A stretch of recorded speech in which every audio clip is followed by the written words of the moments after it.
আজকের আলোচনা দেখাও যে লক্ষ্যবস্তু সমতল দর্পণের যত সামনে থাকে প্রতিবিম্ব দর্পণের ঠিক ততটা পিছনে গঠিত হয়।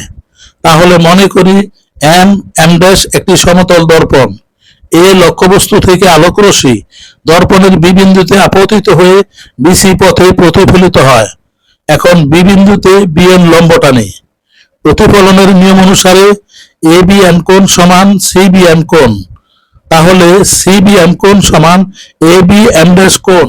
এ বিন্দু থেকে এ এম ড্যাশ লম্ব এম ড্যাশ আঁকি। এখন এ এম ড্যাশ এবং সিবি কে পিছনে বর্ধিত করলে এ ড্যাশ বিন্দুতে মিলিত হয়। তাহলে এ ড্যাশ বিন্দু হলো এ বিন্দুর অসৎ ভিন্ন। সুতরাং সি বি এম কোণ সমান a dash B M dash কোণ। এখন সমীকরণ 1 এবং 2 হতে পাই এ বি এম ড্যাশ কোণ সমান a dash B M dash কোণ। সুতরাং এ এম ড্যাশ সমান এ ড্যাশ এম ড্যাশ। তাহলে বলা যায় লক্ষ্যবস্তুর দূরত্ব সমান প্রতিবিম্বের দূরত্ব। ধন্যবাদ সকলকে।